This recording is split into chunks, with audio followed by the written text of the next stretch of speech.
Terus bagaimana hubungan dengan anak saya yang sekolah di pesantren? Ini mau nanya, sudah bersuci atau berwudu. Terima kasih Kemudian Bapak. bersuci wudunya batal. Wudunya batal.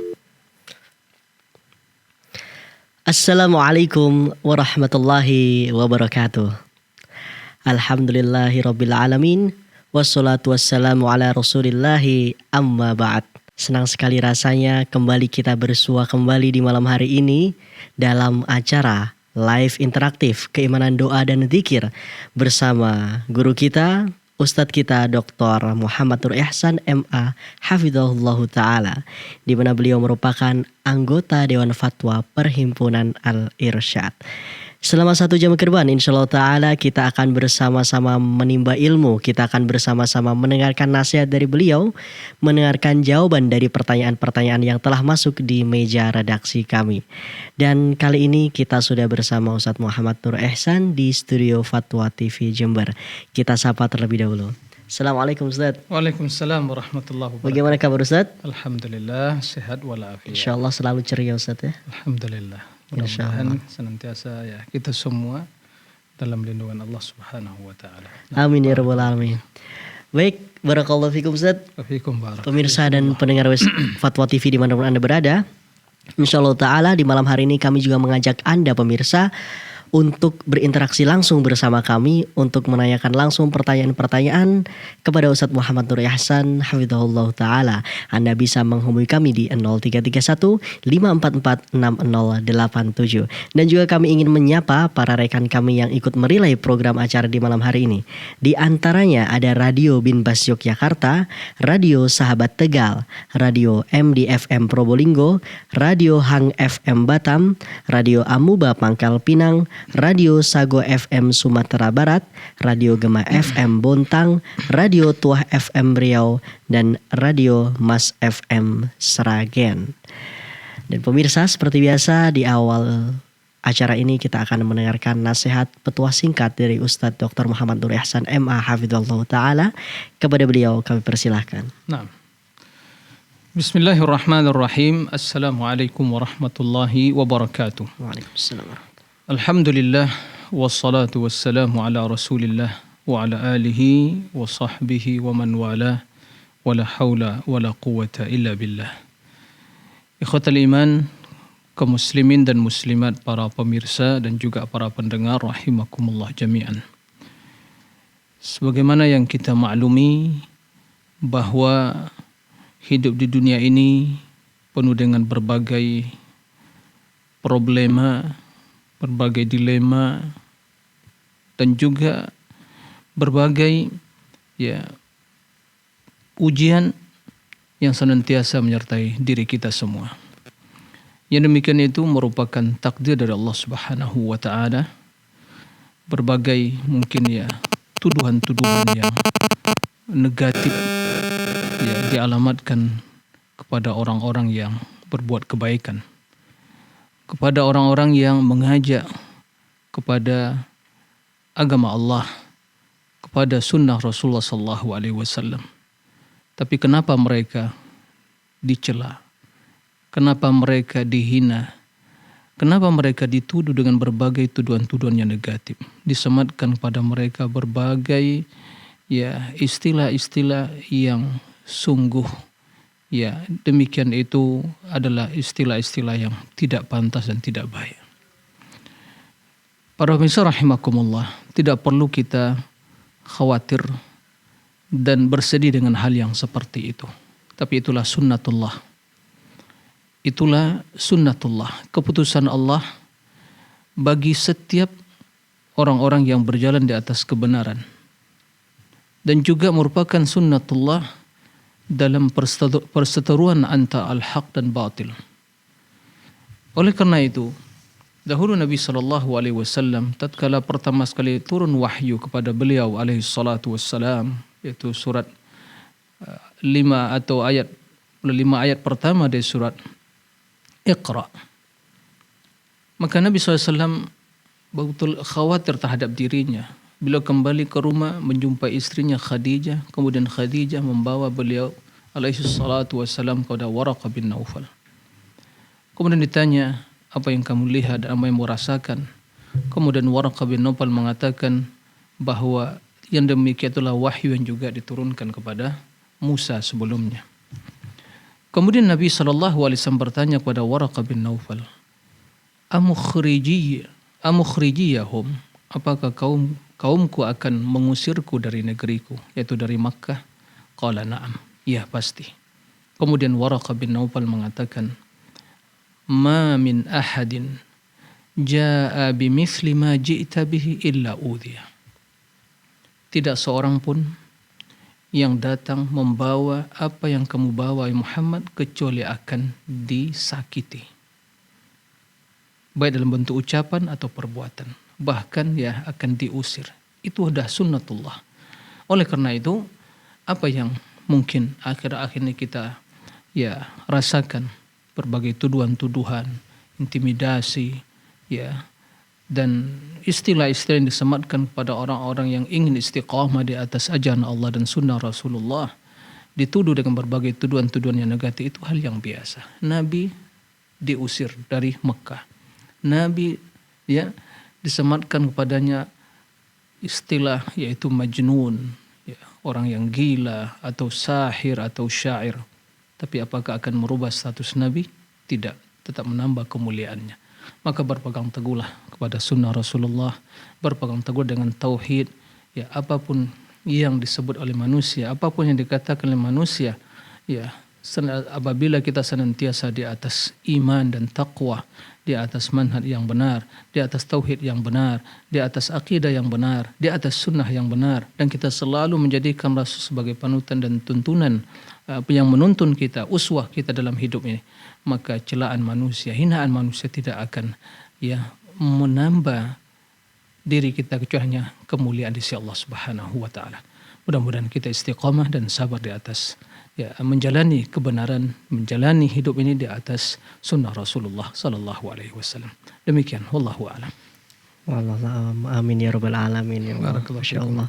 Memang kesabaran itu penting sekali Ustaz ya dalam kita beristiqomah Ustaz. Sahih, istiqamah dalam menempatkan kebaikan, dalam menghadapi kesulitan, betul, dan dalam berbagai rintangan dan ancaman, semua ya kesabaran itulah modal hidup kita. Ya, Masya Allah. Barakallahu fikum Ustaz. Baik, nasihat singkat namun insya Allah bermanfaat bagi kita semua pemirsa dan pendengar Fatwa TV. Baik, kami juga mengajak pemirsa sekalian di malam hari ini sebelum kita mendengarkan jawaban dari Ustadz Muhammad Nur Ihsan terkait pertanyaan yang telah masuk, kami mengajak pemirsa sekalian guna memanfaatkan peluang untuk berjuang bersama kami dalam syiar dakwah Islam di Fatwa TV melalui rekening aktif kami yang bisa Anda saksikan di layar kaca Anda. Baik, kita langsung ke penelpon pertama Ustaz. Ada Ibu Nani di Riau. Kita sapa terlebih dahulu. Halo, assalamualaikum Fatwa TV. Halo, assalamualaikum. Waalaikumsalam warahmatullahi. Ibu Nani silahkan dengan pertanyaannya. Assalamualaikum Ustaz. Waalaikumsalam warahmatullahi wabarakatuh. Saya mau nanya ini Ustaz, tentang berdoa di waktu sujud. Tempo hari udah pernah juga saya tanyakan, tapi saya jawaban itu belum mengenal gitu. Waktu sujud itu kan kita harus banyak berdoa, disunahkan banyak berdoa. Iya. Kemudian doa ini kan kalau bahasa Arab kan kita kurang paham sekali ya. Kalau berdoa sesuai apa memetik dari Al-Quran itu takutnya nanti seperti membaca Al-Quran. Nah, jadi saya kalau berdoa itu dengan bahasa Indonesia seperti meminta kesehatan, meminta keluarga itu biar jadi keluarga yang soleh, yang taat beragama, segala macam, itulah untuk kebaikan keluarga itu, tapi dengan bahasa Indonesia di waktu sujud itu sebenarnya gimana ya, Ustaz? Iya. Memang boleh atau tidak? Dan ini satu lagi, kalau ini kita sholat menyolatkan mayit, di depan itu kaum laki-laki, tapi kita perempuan di belakang, tapi tanpa takbir, itu macam mana ya, Tat? Boleh atau tidak ya, Tat? Kita menyolatkan jenazah Nah, kalau di sini kebanyakan kok seperti itu gitu. Nah, Baik, cukup Ibu ya. Ya sebenarnya masih banyak sih karena mengingat payah untuk mendapatkan ini ya udahlah dua dulu nanti dan kali kita ini lagi lah. Ya, baik Bu. Kita cukupkan 2 dulu Ibu ya. Nah, oke lah Ustaz. Makasih ya Ustaz. Assalamualaikum. Waalaikumsalam warahmatullahi wabarakatuh. Ya, Baik Ustaz. Ini ya, pertanyaan terima pertama kasih Ustaz ya. kepada penelepon yang pertama Ibu Nani di Riau. Barakallahu fiik atas pertanyaannya. Ada 2 pertanyaan. Inti pertanyaan yang pertama yaitu bolehkah berdoa dengan selain bahasa Arab ya di waktu sujud, itu intinya. Bahasa Indonesia gitu ya. Pertanyaan ini juga sudah pernah disampaikan dan juga dijawab. Tapi tidak ada masalah ya, kita kembali jelaskan hukumnya. Yang pertama, tentunya yang paling utama kita berdoa sebagaimana doa yang diajarkan Rasul sallallahu alaihi wasallam ya. Kalaupun ya mengutip dari redaksi doa Al-Qur'an tidak ada masalah. Karena maksudnya bukan membaca Al-Qur'an tapi mengutip redaksi doa yang ada dalam Al-Qur'an. Dan doa-doa yang lain yang diajarkan Nabi SAW seperti memohon keistiqomahan, memohon keampunan. Kemudian jika kita ingin memohon kebaikan ya dunia akhirat silakan. Maka yang utama adalah dengan bahasa Arab. Kendati hal ini ada perbedaan di kalangan para ulama. Ya, perbedaan di kalangan para ulama, bolehkah berdoa selain dengan bahasa Arab di waktu sujud ya. Secara khusus di waktu sujud karena adalah doa di waktu sujud merupakan tempat yang paling ya utama di waktu sholat. Maka dalam hal ini ada perbedaan para ulama. Pertama ada yang mengatakan jika dia mampu berbahasa Arab, maka tidak berdoa dengan selain bahasa Arab. Tapi jika dia tidak mampu, ya, dan tentunya doa-doa yang wajib dibaca, Subhana rabbiyal a'la, itu jelas wajib dibaca. Ya tentu semua insya Allah bisa membaca. Tapi doa-doa yang lain, sementara Nabi SAW mengatakan wa fis sujud fa aktsiru minad du'a, di waktu sujud perbanyaklah berdoa. Nah, sementara tidak bisa menghafal dan juga tahu ya doa-doa yang lain yang diajarkan Nabi SAW. Nah, bolehkah dengan bahasa selain bahasa Arab? Sebagian jelaskan tadi ada perbedaan. Tapi wallahu a'lam yang insya Allah yang rajih ya diperbolehkan bagi mereka yang tidak mampu ya berdoa dengan bahasa Arab. Ya. Tapi tentu bukan dikeraskan ya. Hanya bisa dia dengar untuk dirinya sendiri seperti itu. Jadi insya Allah tidak ada masalah ya jika seorang tidak mampu dengan berbahasa Arab ya selain hanya mengucapkan Subhana rabbiyal a'la, kemudian tidak mampu membaca doa-doa yang lain tapi dia ingin berdoa untuk kebaikan dunia dan akhirat, tidak ada masalah. Tapi perlu diperhatikan di waktu sholat berjamaah ya bersama imam tentu seorang makmum mengikuti imam. Jangan karena ingin panjang berdoa di waktu sujud imam telah bangkit dia masih berdoa. Ya itu tidak tepat seperti itu. Tapi posisi yang mungkin dia memperpanjang doa waktu sholat itu adalah waktu mungkin sholat ya sendirian atau sholat an-nafilah, sholat sunnah ya, dan hal-hal yang sholat yang lain baik di siang dan di malam hari, maka ini kesempatan bagi dia untuk berdoa ya kebaikan dunia dan akhirah. Nah demikian, wallahu a'lam. Kemudian yang kedua, sholat mayit. Jika juga wanita ikut menyolatkan mayit, ya apakah atau dia tanpa tabir ya, depan adalah shaf lelaki, kemudian belakang wanita, apakah diperbolehkan? Nah, tidak ada masalah.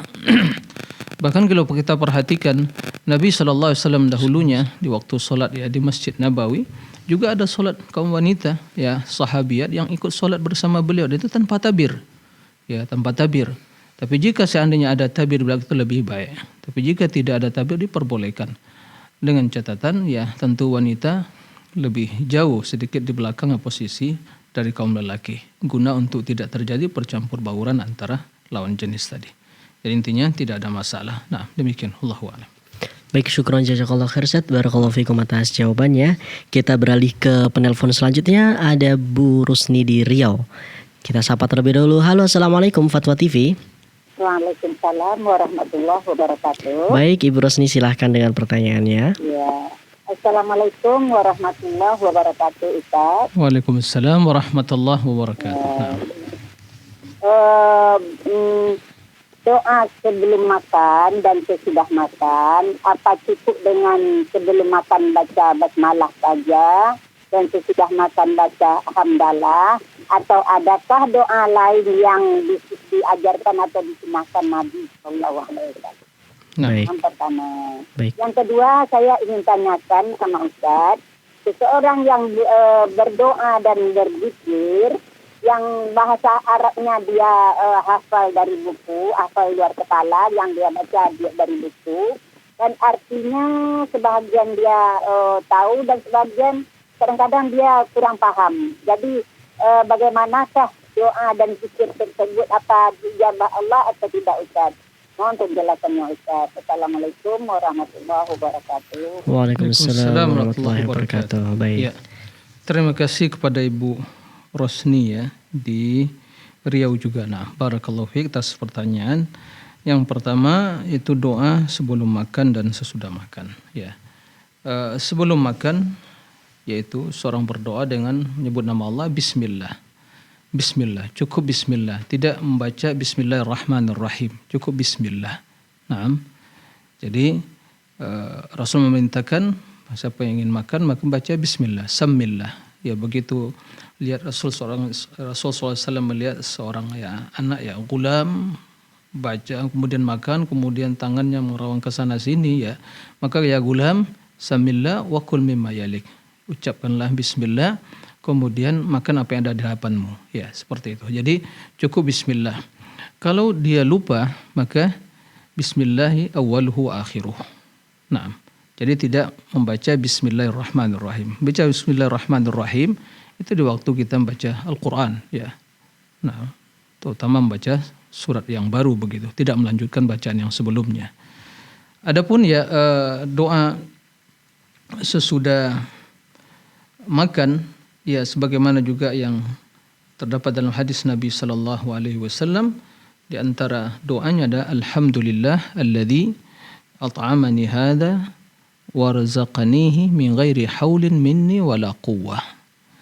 Yang artinya segala puji bagi Allah yang telah memberikan makanan kepadaku. Naam. Kemudian juga memberikan rezeki ya tanpa daya dan upaya dariku. Jadi semua itulah pemberian dari Allah Subhanahu wa taala. Maka kita memuji Allah Subhanahu wa taala. Alhamdulillah alladzi at'amani hadza wa saqani min ghairi haulin minni wala quwwah. Ya, subhanallah ya, luar biasa. Ajaran Rasulullah SAW, kita memuji Allah karena makanan dan minuman merupakan nikmat dari Allah Subhanahu wa taala. Kita memuji Allah Subhanahu wa taala yang memberikan karunia makanan dan minuman tersebut.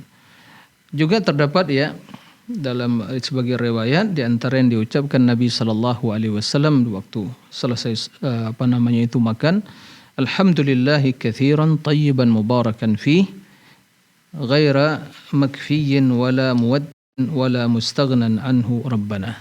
Itu juga di antara ya doa yang diucapkan Nabi sallallahu alaihi wasallam di waktu selesai ya makan. Nah, demikian wallahu alam. Baik. Untuk pertanyaan keduanya Ustaz. Pertanyaan kedua yaitu berdoa dan berzikir. Namun ketika kita berdoa kan memakai bahasa Arab Ustaz ya. Nah, sebagian paham artinya, sebagian tidak paham. Nah, itu apakah doanya diijabah atau tidak Ustaz? Ya. Tentu yang utama kondisi seorang berdoa dia memahami ya apa yang diucapkan. Dan juga ya secara teori dalam kehidupan kita, bila kita memohon pada seseorang tapi yang kita sampaikan ya kita tidak pahami apa maksud, pasti akan berbeda ya cara kita menyampaikan dan apa juga yang ada dalam harapan yang ada di hati kita. Nah, begitu juga tatkala kita memohon kepada Allah, kita ingin mendapatkan sesuatu ya, tapi apa yang kita ucapkan tapi tidak dipahami ya, maka sulit bagi seorang untuk bisa betul-betul ya merasakan kekhusyukan atau doa itu betul menyertai ya hati dan jiwanya sehingga dia panjatkan kepada Allah dengan sepenuh hati. Maka diusahakan untuk ya betul-betul dipahami. Jadi pahami doa yang kita sampaikan, tahu maknanya dan tujuan dan maksudnya. Tapi jika hal itu mungkin tidak semuanya diketahui, maka akan dikabulkan oleh Allah Subhanahu wa taala. Ya insyaallah akan dikabulkan oleh Allah selama terpenuhi syaratnya. Yang pertama ya penuh dengan kekhusyukan, kemudian tidak tergesa-gesa. Seperti dia tergesa-gesa itu adalah seorang yang berdoa kemudian begitu mungkin belum dilihat bahwa belum dia melihat ya doa itu dikabulkan, dia mengatakan saya telah berdoa tapi belum dikabulkan. Itu memang tergesa-gesa. Nah, tapi semua doa itu akan dikabulkan oleh Allah Subhanahu wa taala. Kemudian ya untuk memperhatikan makanan dan minuman. Ya, makanan dan minuman dan pakaian ya apa yang dipakai, yang dinikmati, yang dikonsumsi itulah yang halal. Jangan sampai makanan yang haram, pakaian yang haram, minuman yang haram, maka itu akan ditolak oleh Allah Subhanahu wa taala. Kemudian juga ya sangat dianjurkan sebelum berdoa kita memuji Allah Subhanahu wa taala dan bersalawat pada Nabi sallallahu alaihi wasallam. Tidak terdapat di dalam doa tersebut yaitu doa memohon memutuskan silaturahim atau berbagai kezaliman. Nah, kemudian diharapkan ya di waktu-waktu yang mustajabah. Jika itu dilakukan bi'idznillah ya kendati mungkin tidak seutuhnya dipahami redaksi dari doa tersebut, insyaallah dikabulkan oleh Allah Subhanahu wa taala. Nah, demikian Allahu a'lam. Baik. Syukron jazakallah khairan Ustaz atas jawabannya dari Ibu Rusni di Riau. Baik pemirsa, kami juga masih menunggu Anda. Bagi Anda yang ingin menanya langsung bersama kami, Anda bisa menghubungi di 0331 544 6087. Baik Ustaz, sembari menunggu mungkin kita bacakan pertanyaan yang telah masuk di meja redaksi kami Ustaz. Nah, baik, pertanyaan pertama dari Fulanah di Kota Pasuruan, Jawa Timur. Pertanyaannya, Assalamualaikum warahmatullahi wabarakatuh. Ustadz izin bertanya, ketika saya ada dalam perjalanan dan sudah masuk waktu sholat asar, tapi belum menemukan masjid untuk melaksanakan sholat asar, apakah boleh sambil mencari masjid saya membaca zikir pagi petang, ataukah zikir pagi petang lebih afdol dibaca setelah sholat asar jika sudah menemukan masjid ya Ustadz? Mohon penjelasannya, jazakallah khairan. Nah, terima kasih kepada Fulanah dari Jawa Timur, Kota Pasuruan, menanyakan yang intinya adalah bolehkah ya seorang membaca zikir pagi dan petang ya kalau di waktu asar sebelum dia melaksanakan sholat asar, sementara waktu asar telah masuk, seperti yang disampaikan tadi dalam perjalanan sembari ya mencari masjid, ya apakah boleh dia berzikir atau mengucapkan zikir petang tersebut sebelum dia sholat asar? Jawabannya ya diperbolehkan. Karena ya kalau kita perhatikan dalam redaksinya itu ya tidak disyaratkan setelah sholat. Tapi jelas di waktu asar, begitu masuk waktu asar maka itu adalah waktu dimulainya untuk berzikir di petang hari sampai terbenam matahari. Jadi intinya tidak ada masalah, diperbolehkan. Tapi jika seandainya seorang ya sholat di awal waktu dan berjamaah, kemudian tentu setelah sholat dia menyelesaikan zikir selesai sholat, kemudian baru menyambungnya dengan zikir di petang hari. Nah, jadi intinya tidak ada masalah, diperbolehkan. Wallahu a'lam. Begitu juga mungkin di pagi hari ya. Pagi hari sembari dia menunggu, misalnya dia sholat berjamaah di masjid, ya, kemudian sembari menunggu iqamah misalnya, boleh dia mengucapkan zikir pagi hari. Nah, boleh mengucapkan zikir pagi hari. Seandainya belum lengkap, maka bisa dilanjutkan setelah sholat subuh. Nah, demikian. Wallahu a'lam. Baik, terima kasih Ustadz atas jawabannya, jazakallah khairan. Kita beralih ke penelpon Ustadz selanjutnya. Ada Ibu hamba Allah di Bukit Tinggi, kita sapa terlebih dahulu. Halo, Assalamualaikum Fatwa TV. Waalaikumsalam. Baik Ibu, silahkan dengan pertanyaannya. Halo Ibu. Iya Ustaz. Ya, silahkan dengan pertanyaannya Ibu. Assalamualaikum Ustaz. Waalaikumsalam warahmatullahi wabarakatuh. Izin bertanya Ustaz. Ini saya membaca ada satu buku mengenai zikir pagi dan petang. Dan di buku ini pun ada hadis-hadis yang dhaif gitu Ustaz, dalam zikir pagi petang tersebut. Apa di hadis dhaif itu kita membacanya juga atau tidak tuh Ustaz gitu? Baik. Terus jadi sebagai yang awam ini dengan hadis, gimana kita membedakan itu yang hadis yang sahih dan hadis yang dhaif itu Ustaz? Ya. Cukup Ibu dengan pertanyaannya ya? Ya Ustaz. Ya, kasih Ustaz. Baik. Waalaikumsalam warahmatullahi wabarakatuh. Terima kasih kepada Ibu hamba Allah di Bukit Tinggi. Ya. Jadi pertanyaannya, bolehkah ya mungkin membaca zikir-zikir yang landasannya hadis dhaif? Betul. Gitu ya. Nah itu intinya. Tadi disebutkan secara spesifik tentang masalah zikir pagi dan petang.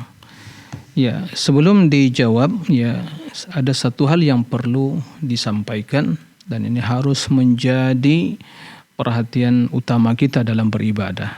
Para pemirsa Fatwa TV dan juga para pendengar rahimakumullah, bahwa hadis dhaif tersebut ya itu tidak boleh dinisbatkan kepada Rasul sallallahu alaihi wasallam.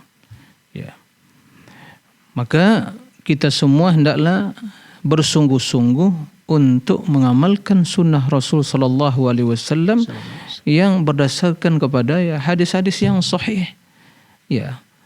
Dan sumber hadis yang sahih, Sahih Bukhari, Sahih Muslim, ya, dan kitab-kitab sahih yang lain, ya. Maka itu sudah cukup. Ya. Kita tidak butuh lagi kepada hadis-hadis dhaif, ya. Tidak butuh lagi kepada hadis-hadis dhaif, apalagi hadis-hadis yang palsu, ya.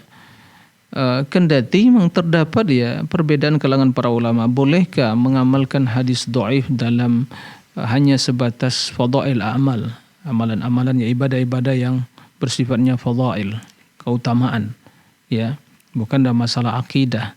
Ada perbedaan, tapi Imam Al-Bukhari sangat tegas dan keras dalam hal ini. Selama hadisnya itu dhaif, maka tidak boleh diamalkan.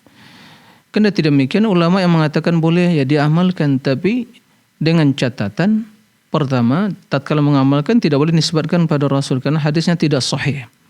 Yang kedua, hadis tersebut ya itu termasuk ya ke dalam keumuman keutamaan ya ibadah atau zikir. Jadi bukan ya hadis yang terpisah dengan sendirinya ya menyebutkan suatu keutamaan tanpa ada landasan dalil secara umum, ya itu tidak boleh. Ya akan tapi dalam hal ini tentu yang lebih selamat itu adalah mencukupkan diri dengan hadis yang sudah cukup bagi kita. Dan dalam hal ini sangat banyak hadis yang sahih tentang zikir ya di pagi dan di petang hari yang perlu kita perhatikan. Udah sahih, nggak perlu kita pada hadis yang dhaif, yang sahih sudah cukup, ya. Yang sahih dan cukup. Bisa mungkin ya secara ringkas kita bacakan di antaranya ya yaitu subhanallah wa bihamdi 100 kali ya. Kemudian juga sebelumnya baca ayat kursi, kemudian setelah itu qul a'udzu birabbil falaq, qul huwallahu ahad 3 kali, qul a'udzu birabbil falaq 3 kali, qul a'udzu birabbin nas 3 kali. Kemudian tadi disampaikan ya subhanallah wa bihamdi 100 kali. Kemudian juga membaca bismillah la yadurru ma'asmihi syai'un fil ardi wala fis sama was samiul alim. Kemudian a'udzu bikalimati 3 kali, a'udzu bikalimatillahi tammat min syarri ma khalaq 3 kali. Kemudian raditu billahi rabba wa bil islami dina wa bi muhammadin nabiyya wa rasula. Kemudian ya asbahna wa asbahal mulku lillah walhamdulillah wa la ilaha illallah lahul hamdu wa ala kulli syai'in qadir. Rabbi as'aluka khaira ma fi hadzal yawm wa khaira ma ba'dah. وأعوذ بك من شر ما في هذا اليوم وشر ما بعده ربي أعوذ بك من الكسل وسوء الكبر ربي أعوذ بك من عذاب في النار وعذاب في القبر. Ya banyak ya. Kemudian asbahna ala fitratil Islam wa ala kalimatil ikhlas wa ala din nabiyina Muhammadin sallallahu alaihi wasallam wa ala millati abina Ibrahim hanifa wa ma kana minal musyrikin. Naam. Allahumma inni asbahtu ushhiduk wa ushhidu hamalata arshik wa malaikatak wa jami'a khalqi annaka antallahu la ilaha illa anta wahdak la syarika lak wa anna Muhammadan abduka wa rasuluk. Ya 4 kali. Kemudian sayyidul istighfar. Ya mohon keampunan kepada Allah. Mohon keselamatan dan afiat. Allahumma afini fi badani, Allah afini fi sam'i, Allahumma afini fi basari, la ilaha illa anta. Jadi banyak sekali. Dia cukupkan dia dengan hadis yang sahih. Maka selektiflah mencari atau membeli buku-buku zikir. Ya, jangan buku-buku yang tidak jelas referensinya, ya. Ini banyak sekali berkembang di masyarakat, zikir-zikir yang tidak jelas sumbernya. Ya, salawat-salawat yang tidak jelas sumbernya. Maka cukupkanlah diri kita dengan doa-doa dan zikir-zikir yang sahih dari Rasul sallallahu alaihi wasallam. Itu telah cukup. Ya. Bahkan kalau kita ingin, ya, jujur saja kita ini, jujur. Kalau kita betul-betul ingin mengamalkan yang sahih itu, dan tidak ada waktu kita untuk mengamalkan. Apalagi mencari yang dhaif, apalagi mencari yang hal-hal yang palsu. Ya, merugi. Ya, maka yang sahih itu telah cukup dari apa-apa yang mungkin ya hadis dhaif atau mungkin apalagi yang palsu. Nah, semoga Allah memberikan dalam hati kita cintaan kepada Rasulullah SAW dan semangat untuk meneladani beliau dalam sunnah-sunnahnya dan berpegang teguh dengan hadis-hadisnya yang sahih. Allahumma amin. Demikian Allahu a'lam. Amin ya rabbal alamin. Syukran jazakallahu khairan Ustaz atas jawabannya.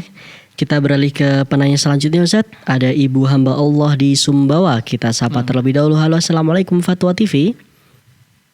Waalaikumsalam warahmatullahi wabarakatuh. Baik Ibu, silahkan dengan pertanyaannya. Baik. Assalamualaikum Pak Ustadz. Waalaikumsalam warahmatullahi wabarakatuh. Sepertinya suara Ibu kecil. Ya, Oke, nah. Kami ingin menanyakan tentang adakah doa khusus untuk menghidupkan hati yang telah mati dan doa-doa untuk berlindung dari hati yang mati Pak Ustadz. Kemudian yang kedua Pak Ustadz, melanjutkan pertanyaan minggu yang lalu Pak Ustadz. Ini tentang titipan pertanyaan yang minggu lalu Pak Ustadz.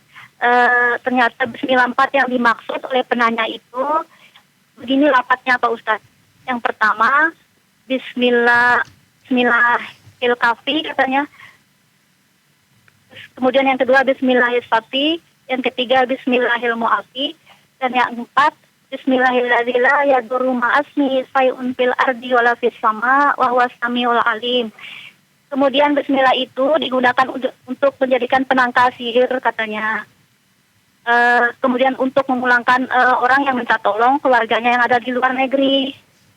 Kemarin kata Fulana, ada yang datang kepada bapaknya minta tolong agar istrinya dipulangkan saja Pak Ustadz. Jadi ingin kami tanyakan, apakah ada sesuai dalam syariat lafaz seperti ini? Kalau memang tidak dibolehkan, adakah cara yang dibolehkan untuk melakukan praktek-praktek seperti ini? Mohon pencerahannya Ustaz. Ya. Baik, cukup Ibu ya? Baik, terima kasih. Baik, silakan Ustaz. Ya, terima kasih kepada Ibu hamba Allah ya di Sumbawa. Ada 2 pertanyaan. Pertama, doa secara khusus untuk ya kebaikan hati. Tadi disebutkan kalau hati yang telah mati ya tidak khusyuk gitu ya. Nah, maka dalam hal ini ya memohon kepada Allah Subhanahu wa taala untuk kesucian hati. Ya, untuk kebaikan hati dan kesucian hati. Karena apabila hati telah suci, hati telah bersih, maka insya-Allah hati itu semakin hidup. Jadi matinya hati itu karena tidak berzikir. Jadi intinya kenapa hati itu mati? Tidak berzikir. Jadi perumpamaan orang yang berzikir dengan tidak berzikir kata Nabi seperti perumpamaan orang yang hidup dengan orang yang mati. Jadi kenapa hati menjadi mati? Karena tidak berzikir. Dan zikir itu adalah merupakan gizi dan suplemen dan kebutuhan hati dan jiwa. Jika itu tidak terpenuhi, ya sakit, kronis, kemudian mati. Nah, maka bagaimana untuk menghidupkan hati yang mati dengan berzikir agar terdapat sana ketenangan, ketentraman, ya, kekhusyukan. Ya, ala bi dzikrillah tatma'innul qulub. Dengan zikir kepada Allah, hanya hati itu akan menjadi tenang, menjadi tentram. Kemudian juga ya memohon kepada Allah untuk memperbaiki hati. Ya, memperbaiki hati kita untuk memberikan kesucian, karena barang siapa telah suci hatinya maka dia akan beruntung. Qad aflaha man tazakka. Beruntung orang telah suci ya jiwanya. Qad aflaha man zakkaha. Beruntung orang yang telah mensucikan jiwanya. Kemudian surga diperuntukkan bagi orang-orang yang suci jiwanya. Dzalika jazaa'u man tazakka. Itulah balasan orang yang suci jiwanya. Apa doanya? Ya doa yang diajarkan Nabi SAW untuk kesucian hati kita ya, sehingga dengan kesucian tadi hati akan menjadi hidup, yaitu ya Allahumma ati nufusana taqwa. Bisa mungkin ibu ya tulis ya, Allahumma ati nufusana taqwaha wa zakkiha anta khairu man zakkaha anta waliyuha wa maulaha. Ya, Allahumma atin. Nah, Allahumma ati nafsi taqwaha. Ya, Allahumma ati nafsi taqwaha. Ya Allah, berikanlah ya kepada jiwaku taqwaha, ketakwaannya. Ya. Wa zakkiha anta khairu man zakkaha, dan sucikanlah ya Allah, Engkaulah zat yang maha mulia, zat yang paling mulia ya untuk mensucikan jiwa. Ya. Khairu man zakkaha. Kemudian anta waliyuha maulaha. Engkaulah ya Allah sebagai penolong dan yang ya menjaganya. Jadi kita mohon kepada Allah tentang kesucian hati kita kepada Allah Subhanahu wa taala. Begitu juga ya seperti doa yang diajarkan Rasulullah SAW di waktu pagi hari kita mengucapkan ya hayyu ya qayyum bi rahmatika astaghith aslih li sya'ni kullah wa la takilni ila nafsi tarfata ain. Jadi untuk agar Allah memperbaiki urusan kita semuanya, dan urusan yang paling utama untuk diperbaiki doa, yaitu hati kita. Nah, kemudian juga memohon bagaimana Allah menghiasi keimanan dalam hati kita. Nah, Allahumma habbib ilayya al-iman wa zayyinhu fi qalbi wa karrih ilayya al-kufra wal-fusuqa wal-isyan waj'alni minar rasyidin. Jadi kita memohon kepada Allah agar Allah tanamkan dalam hati kita kecintaan kepada keimanan, dihiasi keimanan tersebut. Nah, jadi selain berdoa juga berusaha melakukan amal soleh. Di antara amal yang paling utama untuk menghidupkan hati yang mati tadi adalah untuk mengenal Allah, mengenal nama-nama Allah, keagungan Allah, ya, sifat-sifat Allah Subhanahu wa taala. Begitu juga membaca Al-Qur'anul Karim. Ini sebagai obat ya, syifa'un lima fis sudur. Allah mengatakan syifa itu obat, ya. Maka sebagai indikator hati yang mati, hati yang tidak membaca Al-Quran. Bahkan kalaupun membaca, tapi dia ya bosan membaca Al-Quran, berarti pertanda hatinya sedang ada penyakit atau mungkin sedang ya ada yang sedang kondisi kronis ya. Karena kata Utsman bin Affan, ya jika hati kita ini suci kata beliau, maka tidak akan pernah bosan dari membaca Al-Quran. Kemudian berzikir. Nah, seperti itu, berzikir, amalkan amal soleh. Ini diantara hal-hal yang dilakukan untuk menghidupkan hati yang telah mati. Jadi kemudian dibekali dengan ilmu. Jadi bukan berdoa saja. Ya, doa na'am itu salah satu sebab, tapi banyak yang lain yang harus dilakukan untuk menghidupkan hati yang mati tadi. Banyak mengingat akhirat. Na'am, itu juga amalan yang akan menghidupkan hati. Adapun tadi ya bacaan bismillah al-kafi, bismillah yang lainnya itu ya, itu tadi ada satu redaksi yang disebutkan bismillahilladzi la yadurru ma'asmihi syai'un fil ardi wala fis sama'i was samiul alim. Ini di antara memang doa yang sahih dari Nabi SAW, dan itu di antara doa yang diucapkan di pagi dan petang hari, 3 kali di petang hari, di pagi hari dan di petang hari juga. Ya, jadi itu barang siapa yang mengucapkan doa tersebut, maka tidak akan ada satupun yang membahayakan dia atau memudaratkan dia dengan izin Allah Subhanahu wa taala. Bismillahilladzi la yadurru ma'asmihi syai'un fil ardi wala fis sama' wa huwas samiul alim. Naam. Jadi itu tidak ada masalah. Adapun doa-doa yang lain tadi, yaitu tidak ada landasannya, maka tidak perlu diucapkan, cukupkanlah dengan doa yang diajarkan Nabi SAW. Kemudian praktek seperti tadi, ya itu ditinggalkan saja. Tidak perlu ada praktek seperti itu. Ya sepertinya dia itu ya terindikasi mengetahui sesuatu yang gaib sehingga orang yang jauh di luar negeri sana tahu kondisinya.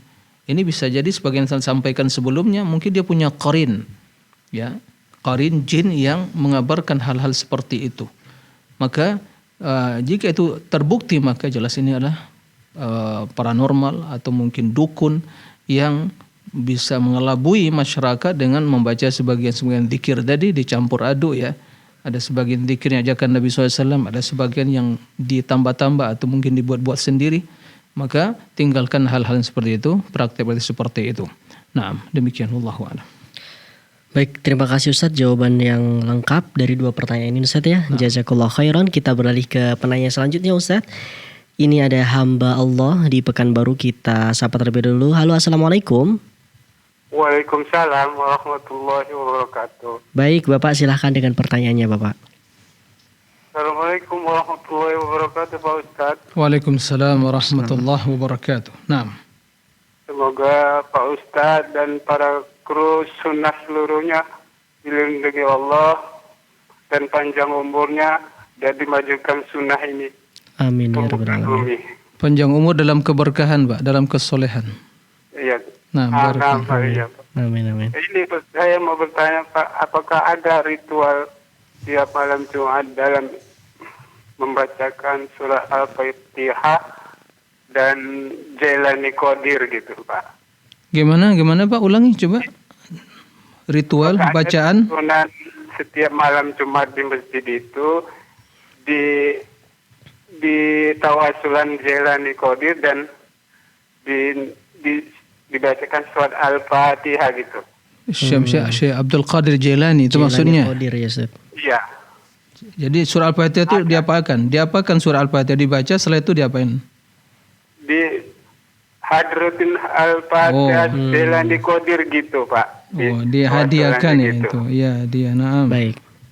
Apakah ada tuntunannya di setiap di malam Jumat? Baik. Nah, Itu setiap sholat berjamaah di malam Jumat. Baik. Itu aja Pak Ustaz. Assalamualaikum warahmatullahi wabarakatuh. Waalaikumsalam warahmatullahi wabarakatuh. Nah, ya, terima kasih kepada Bapak hamba Allah di Pekanbaru. Ya, intinya mengkhususkan di malam Jumat membaca seperti Al-Fatihah, kemudian ya dihadiahkan ila hadratin Nabi Mustafa Syekh Abdul Qadir Jailani Al-Fatihah, kan begitu yang dihadiahkan. Pertama, mengkhususkan malam Jumat dengan ibadah-ibadah yang spesial yang tidak ada tuntunannya, itu jelas menyelisih sunnah Nabi SAW. Karena Nabi SAW melarang ya mengkhususkan malam Jumat dengan ibadah tertentu dan juga di siang harinya dengan ibadah tertentu. Nah, jadi tidak ada amalan yang spesial di malam Jumat yang berbeda dengan amal-amal yang biasa dilakukan, ya. Baik itu dalam bacaan, atau juga solat khusus, enggak. Kalau seorang yang biasa solat tahajud malam, dia baca Al-Quran, ya, setiap malam membaca.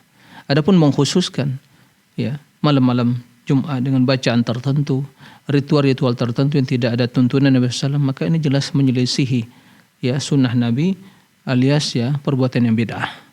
Nah, berkaitan dengan tadi membaca Al-Fatihah adalah bacaan yang bagus dan itu tidak khusus di malam Jumat.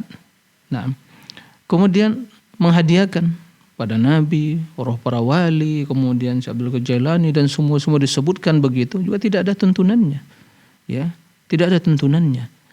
Nah, apalagi mengkhususkan setiap malam. Ya, ini jelas tidak ada tuntunan sama sekali. Para ulama menyebutkan, ya, apakah disyariatkan menghadiahkan pahala kepada Nabi SAW?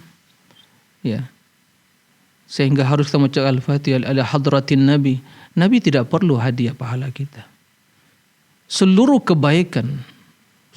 kebaikan yang dilaksanakan, dikerjakan oleh umatnya, ya, maka beliau secara otomatis akan mendapatkan kebaikan. Kenapa demikian?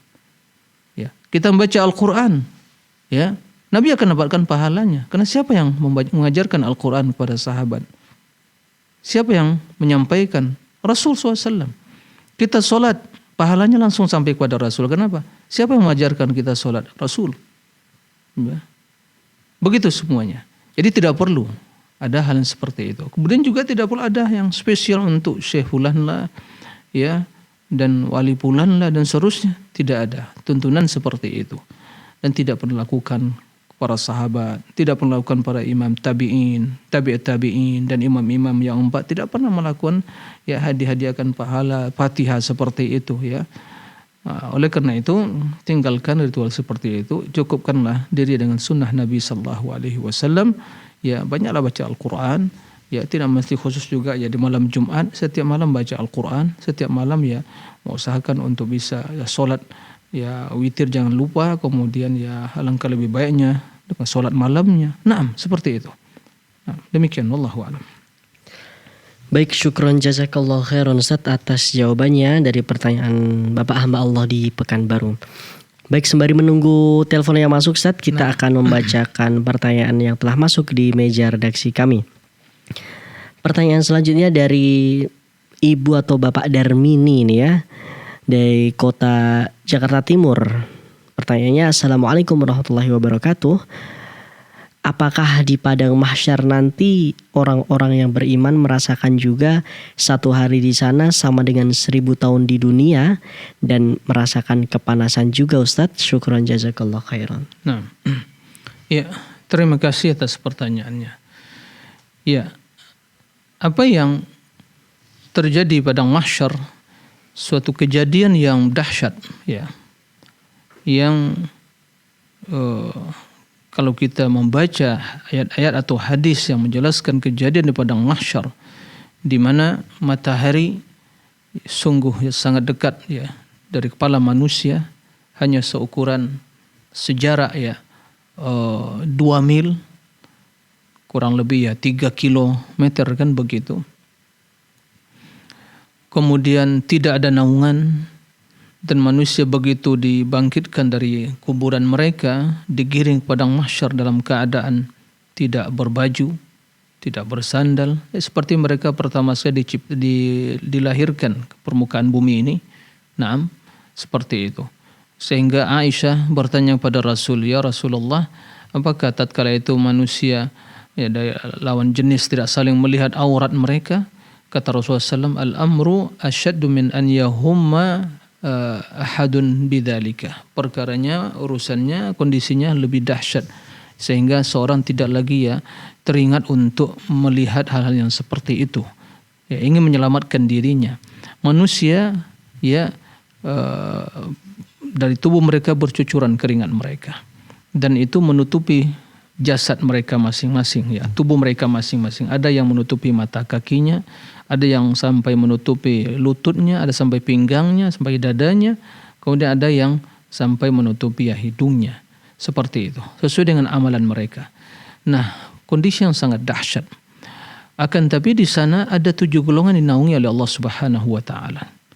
Yaitu ya ada imam yang adil, orang yang hatinya terpaut dengan masjid, seorang pemuda yang tumbuh dalam ketaatan kepada Allah, nah, orang yang ingat kepada Allah kemudian menangis, seorang laki yang diajak untuk berzina oleh seorang wanita kemudian mengatakan ini akhafullah, kemudian seorang yang berinfak bersedekah sehingga dia sembunyikan, tidak dipublikasikan sehingga tidak tahu ya tangan kirinya apa yang diberikan tangan kanannya, dan ada 7 golongan mendapatkan naungan. Nah, tentu mereka akan tidak merasakan kepanasan tersebut ya, karena mendapatkan naungan dari Allah Subhanahu wa taala.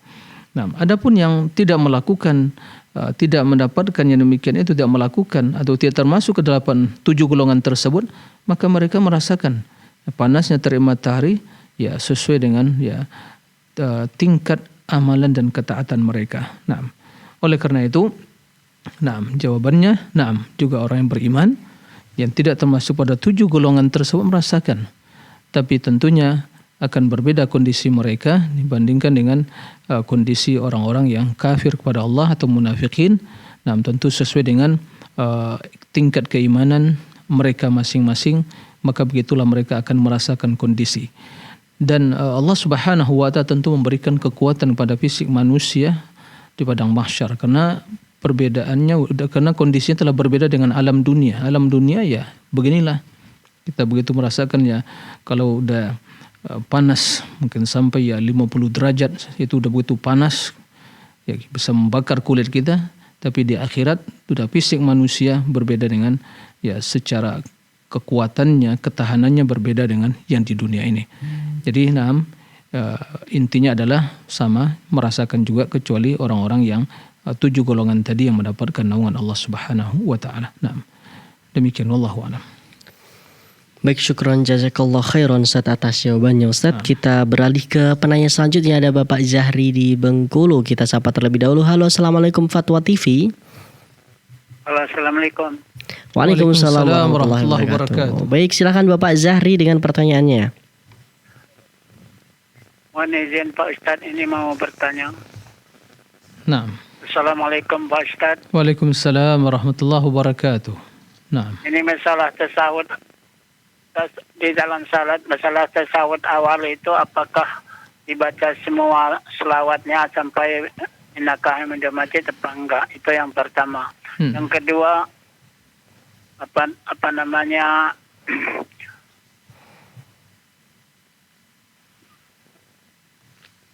Ya. Bagaimana Bapak? Yang kedua, ya. Apa namanya? Takbiratul ihram itu apakah boleh enggak membaca doa Iftitah, apakah langsung aja Fatihah apa enggak? Hanya itu.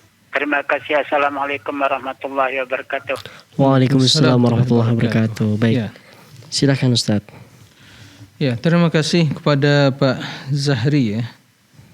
Di Bengkulu. Barakallahu fiik atas pertanyaannya. Yang pertama, beliau bertanya tentang tasyahud di tasyahud pertama ya, apakah sampai hanya mungkin wasyhadu anna Muhammadan abduhu rasuluhu atau baca ya lengkap sampai salawatnya. Dalam hal ini ya sebenarnya dalam hadis sebutkan ya hanya membaca sampai ya asyhadu anna Muhammadan abduhu rasuluhu. Adapun tasyahud akhir ya lengkap baca tasyahudnya dan juga kemudian salat pada Nabi SAW. Nah, kemudian setelah itu ya baca doa kemudian baru salam. Yaitu at-tahiyatu lillah wassalawatu wattayyibat. Assalamu alayka ayuhan nabi wa rahmatullahi wa barakatuh.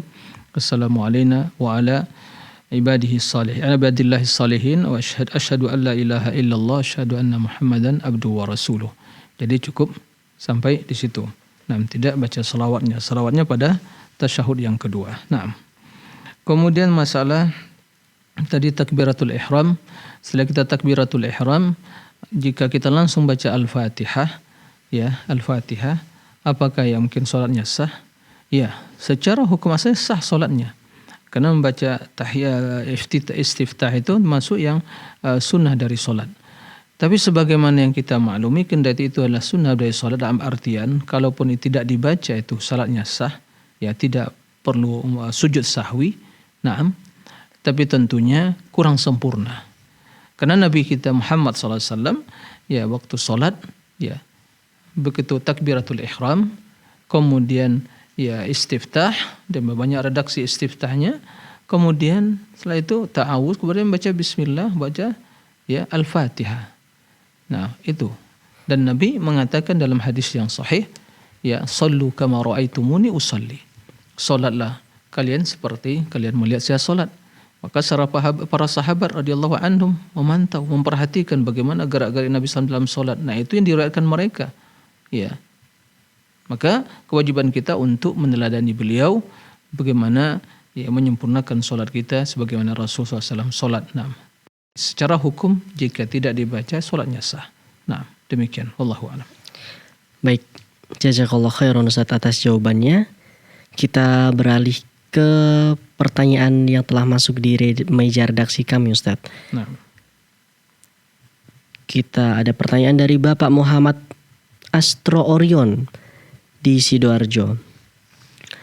Pertanyaannya Ustaz, saya setiap hari ke masjid menggunakan sepeda motor tanpa menggunakan helm. Jika semisal saya kecelakaan lalu saya meninggal, apakah saya masuk neraka karena tidak memakai helm? Karena saya dengar jika mengendarai motor harus menggunakan helm meskipun jaraknya dekat. Barakallahu fikum, syukron jazakallahu khairan. Nah, terima kasih atas pertanyaannya Muhammad Astro Orion. Nah, barakallahu fik. Satu prinsip di dalam kita beragama ini yang harus dipahami, bahwa agama kita ini telah mengatur ya bagaimana hidup kita ini menjadi baik, tertib gitu. Sehingga prinsipnya adalah seluruh hal-hal aturan yang akan mendatangkan kebaikan dan kemaslahatan secara umum dan secara ya individu itu semua ya wajib untuk kita ikuti. Nah, aturan dalam mengendarai sepeda motor itu pakai helm, kan begitu. Itu sesungguhnya adalah untuk kemaslahatan ya seseorang. Dan yang demikian itu tidak bertentangan dengan syariat. Maka apa yang aturan yang diberikan atau yang dikeluarkan oleh pemerintah secara khusus masalah ini ya kepolisian harus pakai helm dan begitu aturannya, jika tidak mungkin ya, diberikan sanksi, itu aturan yang sesuai dengan norma-norma Islam, karena itulah kebaikan dan kemaslahatan. Begitu juga mungkin ya kita melihat di di jalan ada rambu-rambu lalu lintas, itu harus ditaati dan tidak boleh dilanggar. Barang siapa melanggar maka dia berdosa, karena yang demikian itu aturan yang tidak bertentangan dengan syariat. Maka dalam hal ini jika seorang tidak menggunakan kemudian ya ternyata terjadi insiden dan kecelakaan, ya apakah dia mungkin ya masuk neraka sebabkan hal itu? Ya permasalahan neraka ini ya ada sebab-sebab ya. Tapi bila seorang melakukannya maka dia tentu berdosa, salah dia. Karena melanggar aturan yang tidak bertentangan dengan syariat. Nah, adapun permasalahan masuk dosa atau mungkin masuk neraka atau tidaknya itu kembali kepada Allah Subhanahu wa taala. Jika seorang melakukan dosa dan tidak bertaubat, perbuatan syirik, perbuatan bid'ah dan maksiat yang lainnya tidak bertaubat, maka kembali kepada Allah Subhanahu wa taala. Ya, jika Allah memaafkan di akhirat ya dimaafkan. Jika tidak dimaafkan maka masukkan ke neraka, disuci dulu, dibersihkan dulu dosanya. Jadi hal yang demikian itu perlu diperhatikan. Tapi intinya jelas dia salah. Dia salah. Ya. Apalagi ya hendaklah seorang yang terutama yang taat dalam beribadah dan orang yang dalam tampilannya yang Islami atau orang yang agamis kan begitu, hendaklah mereka orang yang pertama mentaati aturan-aturan yang diberikan oleh pemerintah untuk kemaslahatan ya secara umum dan kemaslahatan secara individu. Nah, demikian wallahu a'lam. Baik Ustaz, syukran jazakallah khairan Ustaz atas jawabannya. Wa barakallahu fikum. Alhamdulillah Ustaz, tidak terasa sudah sekitar 1 jam Ustaz kita menemani pemirsa dan juga pendengar di malam hari ini dalam program acara live interaktif Keimanan Doa dan Zikir. Syukran jazakumullah khairan Ustaz. Sekali lagi Ustaz sudah menyempatkan waktunya untuk hadir di studio Fatwa TV Jember kali ini. Masya Allah. Barakallahu fikum. Baik pemirsa Fatwa TV dan pendengar Fatwa TV dimanapun Anda berada, tak lupa kami mengingatkan bagi Anda pemirsa untuk selalu menyaksikan program di Fatwa TV ini dari hari Senin hingga hari Jumat di setiap pekannya. Dan juga bagi Anda pemirsa yang ingin mengetahui rangkaian acara kami lebih detail, Anda bisa menghubungi atau mengunjungi website kami di www.fatwatv.id dan Anda bisa update tanya jawab di www.dewanfatwa.com/tanyajawab. Dan juga pemirsa, kami mengajak Anda sekalian guna memanfaatkan peluang untuk berjuang bersama kami dalam syiar dakwah Islam di Fatwa TV melalui rekening aktif kami yang bisa Anda saksikan di layar kaca Anda. Dan akhirnya pemirsa, kami mewakili kerabat kerja yang bertugas pamit undur diri. Insyaallah kita akan bertemu di lain kesempatan. Kita tutup pertemuan kali ini dengan doa kafaratul majlis. Subhanakallahumma wa bihamdika asyhadu an la ilaha illa anta astaghfiruka wa atubu ilaik. Wassalamualaikum warahmatullahi wabarakatuh. Terus bagaimana hubungan dengan anak saya yang sekolah pesantren? Ini mau nanya. Sudah bersuci atau berwudu, kemudian bersentuhan dengan suami, wudunya batal.